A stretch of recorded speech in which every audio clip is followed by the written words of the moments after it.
প্রিয় অষ্টম শ্রেণীর শিক্ষার্থীরা, রফিকুল এডুকেশন বিডির নতুন আরেকটি ভিডিওতে তোমাদেরকে স্বাগতম। তো আজকে আমরা যেটা দেখব সেটা হলো তোমাদের যে অ্যানুয়াল সামেটিভ অ্যাসেসমেন্ট 2024 সেটার একটা স্যাম্পল কোয়েশ্চেন, একটা স্যাম্পল প্রশ্ন আমরা দেখব। আসলে তোমাদের বার্ষিক পরীক্ষার যে প্রশ্নটা হবে ইংরেজি, সেই ইংরেজি প্রশ্নটা কেমন হতে পারে সেটাই আমরা দেখার চেষ্টা করব। তো এখানে প্রথমেই তোমাদেরকে যেটা দেওয়া থাকবে, প্রথমেই তোমাদেরকে একটা প্যাসেজ দেওয়া থাকবে। এই প্যাসেজটার উপর ভিত্তি করে তোমরা কিছু এমসিকিউ আনসার করতে হবে, মাল্টিপল চয়েস কোশ্চেন, যেগুলো তোমার প্রত্যেকটা প্রশ্নের জন্য তোমাদেরকে 4টা করে উত্তর দেওয়া থাকবে, এ বি সি ডি। তো তোমরা প্যাসেজটা ভালো করে পড়ার চেষ্টা করবে, এই প্যাসেজটা সবটা ভালো করে পড়বে, পড়ে তারপরে এখান থেকে এই প্রশ্নের আনসারগুলো খোঁজার চেষ্টা করবে। এখানে 5টা এমসিকিউ থাকবে, 5টা এমসিকিউর মার্কস থাকবে 5। হ্যাঁ, এভাবে 1 2 3 4 5, হ্যাঁ 1 2 3 4 5, এই 5টা এমসিকিউ থাকবে। প্রত্যেকটা এমসিকিউর মধ্যে 4টা করে উত্তর থাকবে। তোমরা সঠিক আনসারটা খুঁজে সেটার মধ্যে টিক দিয়ে দিবে। তো পরীক্ষার খাতার মধ্যে আসলে তোমরা এই সবগুলো লেখার দরকার নেই, 5 দিয়ে যেটা সঠিক আনসার সেটা লিখে দিবা 5 এর সামনে। তো এভাবে লিখলে তোমাদের হয়ে যাবে। তারপরে বি নাম্বারে কি, right answer to the following question, মানে তোমরা যে প্যাসেজটা পড়ছো সেই প্যাসেজের আলোকে এখানে কয়টা প্রশ্ন থাকবে, 5টা প্রশ্ন থাকবে। 5টা প্রশ্ন, প্রত্যেকটার মান 2 করে, 5 দুগুণে 10। তাহলে তোমরা যদি প্যাসেজটা ভালো করে ধরতে পারো তাহলে প্রত্যেকটা প্রশ্নের আনসার প্যাসেজ থেকে তোমরা খুঁজে বের করতে পারবে। তাহলে আমরা এখানে যে কোয়েশ্চেনগুলো থাকবে সেগুলো আমরা প্যাসেজ থেকে পেয়ে যাব। তারপরে আসো 2 নাম্বারে যেটা থাকবে, 2 নাম্বারে থাকবে কি, আরেকটা প্যাসেজ এখানে দিয়ে দিবে। তো এটা কি বলছে, read the text about a peaceful morning and answer the question. এখানে একটা সুন্দর সকালের একটা প্যাসেজ দিয়ে দিছে, ছোট্ট আকারের একটা প্যাসেজ, এবং এই প্যাসেজটা থেকে তোমরা ট্রু ফলস গুলা খুঁজে বের করবা। তো প্যাসেজটা একটু মনোযোগ দিয়ে পড়বে, পড়লে তোমরা ট্রু ফলস গুলা খুব সহজেই খুঁজে বের করতে পারবে কোনটা ট্রু। একটা জিনিস মনে রাখবা, যদি ফলস হয় তাহলে কারেক্ট অ্যান্সার দিতে হবে। এখানে বলা আছে ইফ ফলস, যদি মিথ্যা হয় তাহলে গিভ কারেক্ট অ্যান্সার, সঠিক অ্যান্সার লাও। তাহলে প্রত্যেকটা প্রশ্ন ভালো করে পড়বা, পরে যদি ট্রু হয় তাহলে টি লিখে দিবা, আর যদি ফলস হয় তাহলে এফ লিখে কারেক্ট অ্যান্সারটা নিচে লিখতে হবে। তো এই এই হলো তোমাদের ট্রু ফলসের বিষয়টা। তারপরে আসো 2 যে বিতে কি দেওয়া আছে, read the text again and match, একটা ম্যাচিং দেওয়া আছে এ এবং বি। তো এখানে যে শব্দগুলো দেওয়া আছে এই শব্দগুলোর সাথে কোনটা কোনটা মিলবে সেটা মিলানো। হ্যাঁ, এটাই হলো কাজ শুধু, মানে মর্নিং এর সাথে এখানে কোনটা হবে, কোনটা মিলে সেটা দিবা। পিসফুল অ্যাটমসফিয়ার, যেমন মর্নিং এর সাথে হবে পিসফুল অ্যাটমসফিয়ার। বার্ডস এর সঙ্গে কোনটা হবে, মেলোডিয়াস টোন, মানে পাখির অনেক অনেক সুন্দর টোন থাকে পাখিদের, হবে মেলোডিয়াস টোনস, এভাবে মিলিয়ে দিতে হবে। তারপরে 2 এর সিতে কি আছে, read the text again and summary. এখানে যে প্যাসেজটা দেওয়া আছে ছোট্ট প্যাসেজটা, এই প্যাসেজটার তোমরা সামারি লিখতে হবে। হ্যাঁ, এখানে এই যে সিতে দেওয়া আছে read the text again and right summary of the text in your own words the following point, মানে সামারির মধ্যে তুমি এই বিষয়গুলো থাকতে হবে। এখানে focus on main idea, use of own words, মানে নিজের শব্দ ব্যবহার করে লিখতে হবে। এরপরে কিপ ইট ইন ব্রিফ, সংক্ষেপে লিখতে হবে। মেনটেইনিং দ্য অরিজিনাল মিনিং, আসল অর্থ ঠিক রাখতে হবে। এবার চলে আসলাম আমরা 3 নং প্রশ্নের উত্তর। 3 নং প্রশ্নের উত্তর, এখানে একটা কবিতা দেওয়া থাকবে। এই কবিতার থেকে তোমাদের কিছু কাজ করতে হবে। এখানে কয়েকটা কবিতার লাইন লিখতে হবে। এরপরে কম্পেয়ারিং পার্সন, এই প্রত্যেক লাইনগুলা কিসের সঙ্গে তুলনা করছে। এরপরে মিটাফোর, মানে উপমা কি দেওয়া আছে, কম্পেয়ার টু কার সঙ্গে তুলনা করা হয়েছে। তারপরে রিজন টু ইউজ দ্য মিটাফোর্স, এই উপমা ব্যবহার করার কারণ কি, সেগুলো তোমার এখানে ঘরে ঘরে লিখতে হবে। তারপরে এবার আমরা চলে আসলাম পার্ট বি তে, গ্রামার অংশে। তো গ্রামার অংশে কি থাকবে, গ্রামার অংশে যেটা থাকবে সেটা হলো প্রথমেই তোমাকে কি হচ্ছে কোহেসিভ ডিভাইস, মানে কোহেসিভ ডিভাইস অর্থ কি বিভিন্ন ধরনের কনজাংশন।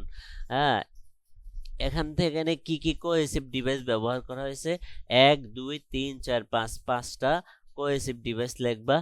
আর এগুলা পারপাস অফ ইউজিং ইট, এটা ব্যবহারের উদ্দেশ্য কি, কোন উদ্দেশ্যে সেটা ব্যবহার করা হয়েছে সেটা ABCD দিয়া লিখতে হবে। কোহেসিভ ডিভাইসগুলো এখানে লিখবা, আর কোহেসিভ ডিভাইসগুলো কেন কোন উদ্দেশ্যে ব্যবহার করা হয়েছে সেটা এখানে লিখতে হবে। তারপরে 5 নং হলো রাইট ফ্রম আ ভার্ব, মানে সঠিক ভার্ব দিয়ে তোমরা কি করতে হবে, শূন্যস্থানগুলো পূরণ করতে হবে।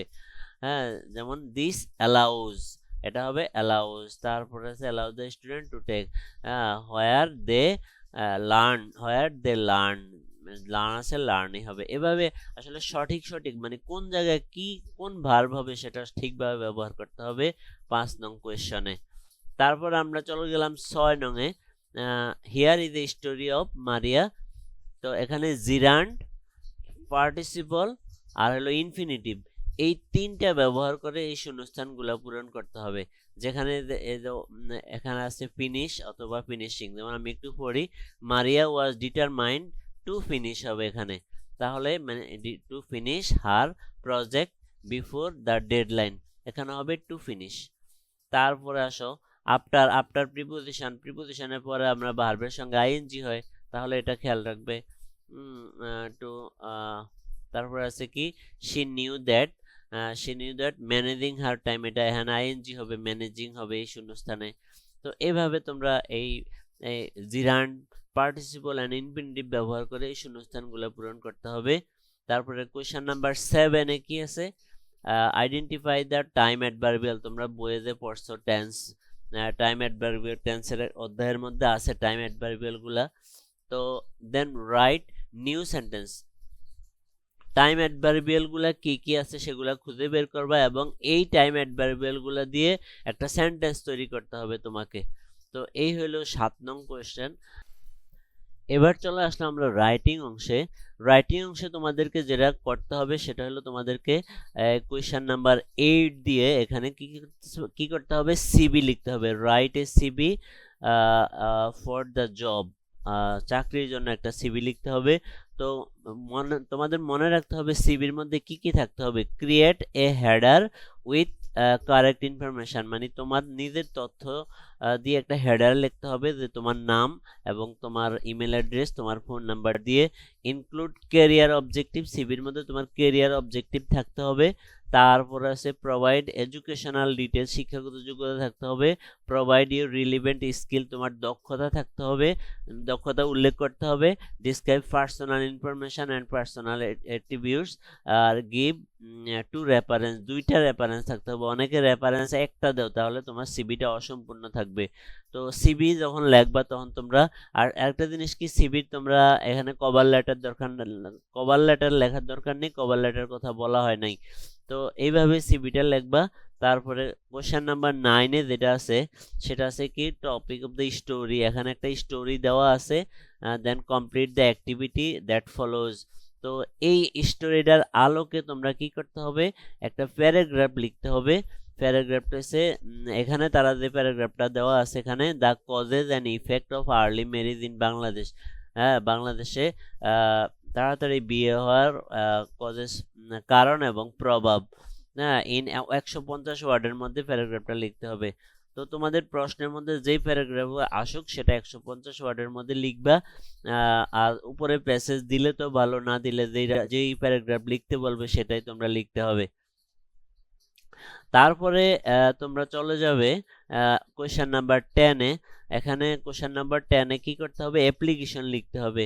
Application head teacher of your school asking for the following, forwarding letter. এখানে ইউর রাইটিং মাস্ট ইনক্লুড, তো মানে যে অ্যাপ্লিকেশন লিখতে বল মানে ফর্মাল লেটার, তোমরা সেটাই এখানে লিখতে হবে কোয়েশ্চেন নাম্বার 10 এ।